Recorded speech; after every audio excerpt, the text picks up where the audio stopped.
purpose of the musician, songwriter, whatever, is to push the medium forward, to make breakthroughs, to change everything. What if I told you that that's a load of malarkey? You should just be trying to sound like your favorite artist and just don't do anything to change it. Because why not? They already did it perfectly. I'm joking, of course. I've often been self-conscious that I'm just trying to make Is This It again?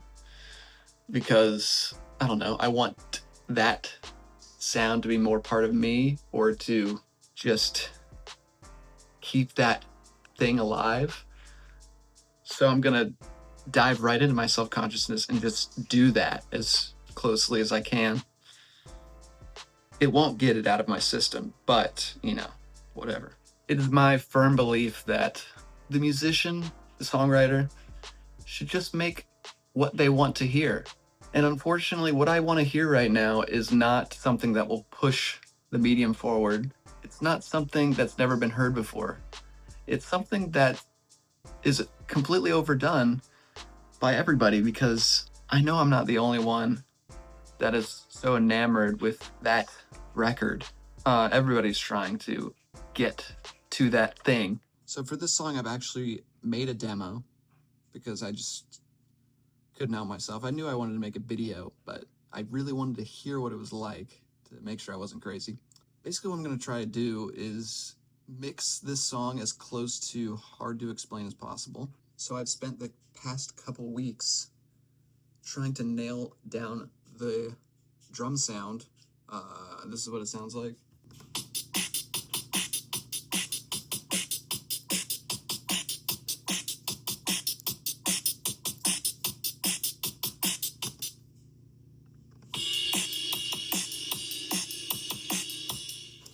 So yeah, that's the drum sound I'm working with. I got it as close as I possibly could.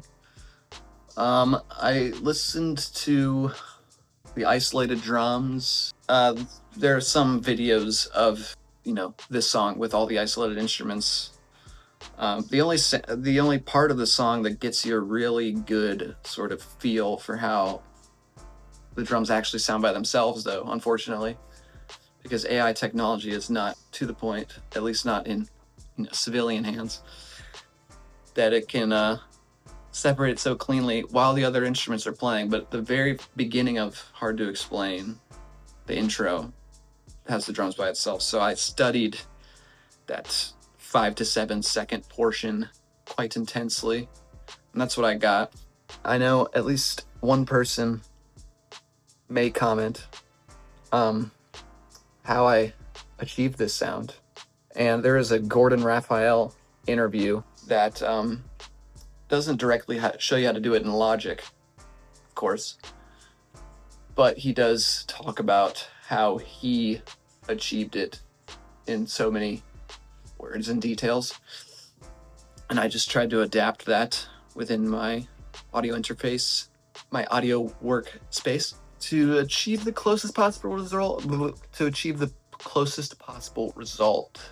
And I will share that if enough people want me to. I'm not going to do it if just one person does, because, I need a return on investment with this whole video thing. And I don't really get that anymore because I don't do it anymore. Some background on this song. I wrote this song, I think, when I was 17. It was like my second song that I tried to write like The Strokes.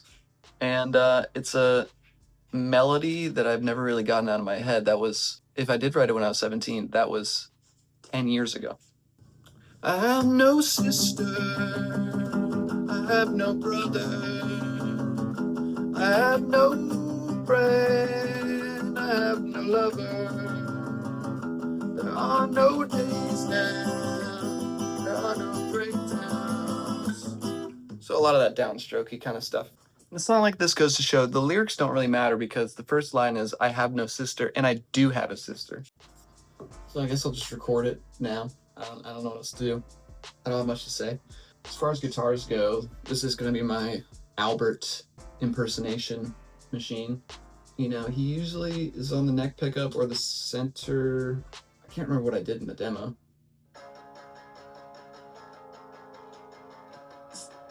Strokesy faux pas. They don't use a capo very often, or ever, as far as I'm concerned. But I needed to raise the key a half step so I could sing this song. So I'm gonna pretend to record it right now for the camera, and then once I turn the camera off, I'm gonna put my headphones on and actually record it.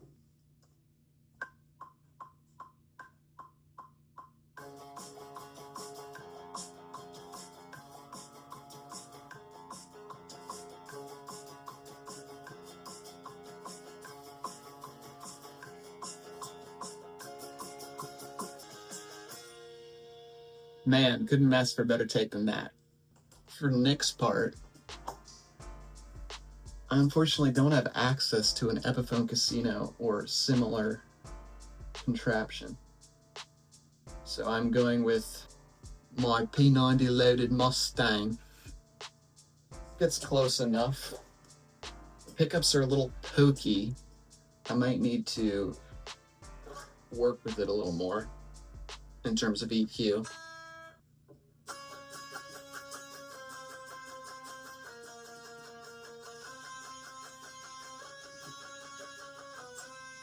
Same deal as before.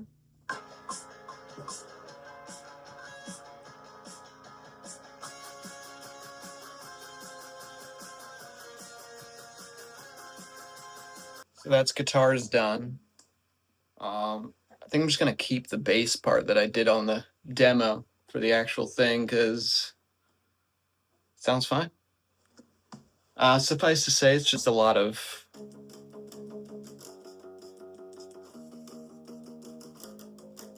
just playing it pretty straight. There's only one part, which is the post-chorus breakdowny thingy, where I'm doing a little.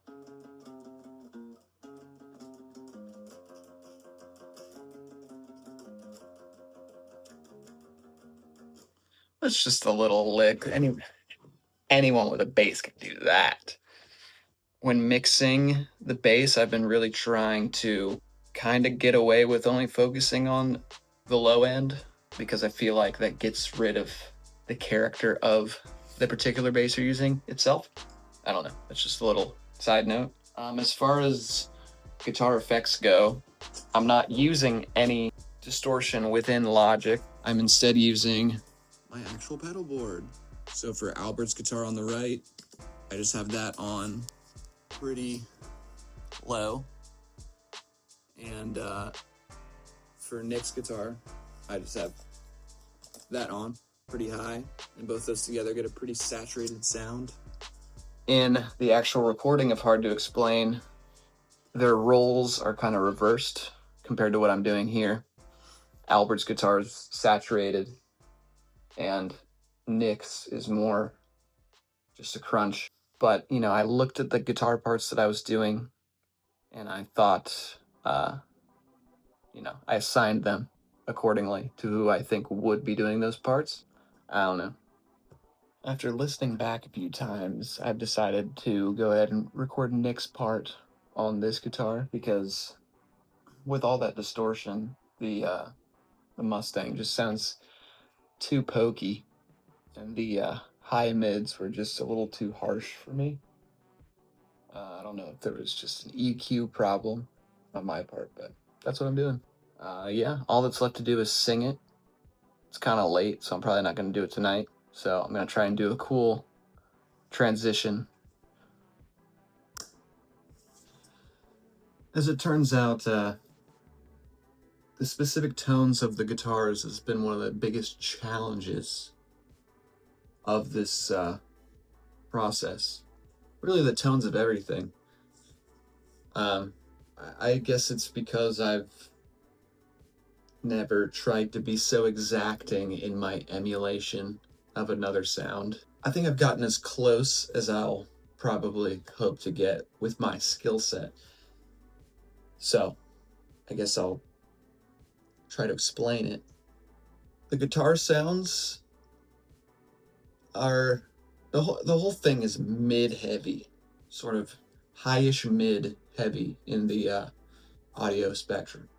For the bass, I also needed to bring out the midiness of it instead of just focusing on the low end. Listening to some of the other mixes I've done in the past, even recently, uh, there's just always this sort of unpleasant sort of lump of bass frequency. It's sort of like, I don't know, it's hard to explain. Like you're yelling in a closet and it's that low reverberation that's not super pleasant. It's not warm. And that's what I was looking for. I was looking for warmth in the bass. I wasn't getting that for quite some time. But I think I've gotten somewhere around there. In the amp customizer thing, I went with just the classic stack because according to my research, that is the closest thing that I saw to Nikolai's real life setup. I'm getting these sounds just by doing multiple layers of channel EQs, so I can really focus in on frequencies that I want. The first EQ on the bass is pretty similar to what I have done in the past. The second layer that I have is just cutting that unpleasant frequency that I am feeling that Hard to Explain doesn't have, from like 100 to 200, and then just giving a big old boost around like 700 hertz to just give it a lot of warmth. It still has the bass tonality that it needs. It's still carrying the low end and filling out everything. So yeah, we're all good there. Anyway, with all that explanation out of the way, I'm gonna finally try to work on vocals. First to say that our love's a mistake, you know. Storms may get under my skin, oh, I feel your pain. Affected by your pheromones, just pick up the telephone, and I thought I had changed. Drawn in by your pheromones, affected by your pheromones. That's a little more some literary word about poetry. I don't know. Drawn in makes more sense, but affected sounds better. So that's what I'll go with. First to say, chasing this sound has been a very stressful project for me because, you know, it's so shitty sounding in the recording that it veils the complexity and trying to accomplish a similar. I mean, it's not really that hard to accomplish a similar thing. I'm just trying to get as close as I possibly can.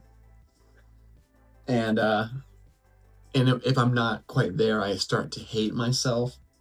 So, you know, take it from me. It's probably much more gratifying to shoot for closeness rather than exactitude. I also find it funny that I bought this, that like a couple years ago I bought this drum plugin, Addictive Drums 2, to make my MIDI drums sound more realistic. And now I'm putting all these effects on those drums to make them sound more fake. The irony is not lost on me. All these things we buy to get better quality, when it's really those glorified demos are what really touch our hearts. And then this pursuit of exactitude, I can't really get anywhere with it. You know, I have the whole song recorded now, and I just something feels off about it to me. So I'm just gonna try and get it a lot tighter than I have it. That is a thing about the strokes, is that they are super tight. So I just gotta work on my tightness, I suppose. So I'm gonna go ahead and delete everything and do it again.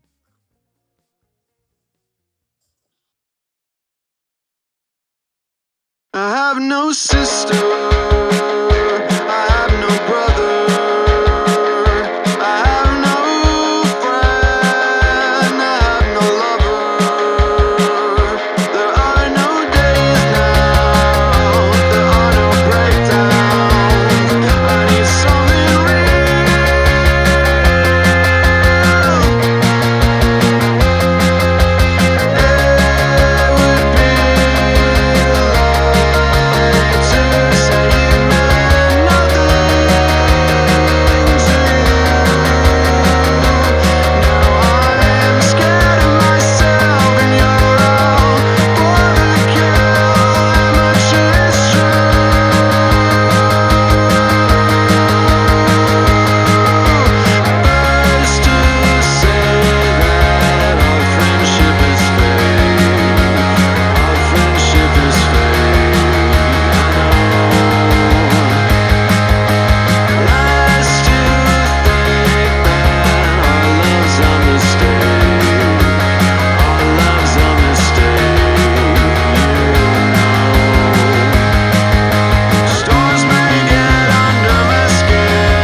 with that, it's finally completed.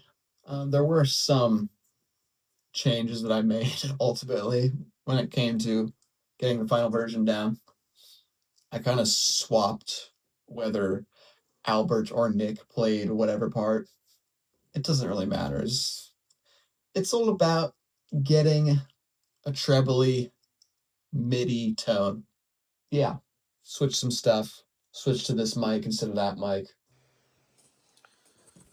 I've always wanted to do that. As I was editing the video, I found it rather curious how many excuses I made for myself to eschew the prompt, the hypothesis of the whole video, just so I could get the song done. Because I think ultimately what I learned in trying to do the strokes was that you can't. You will never be the person that you're trying to be. I feel so lame right now. But you won't. No matter how many interviews you watch, you're not going to be Paul McCartney. You're only going to be you. And yes, I have been wearing this shirt for days. This is my I get home shirt, and I want to be cozy. I'm not a dirty person, okay?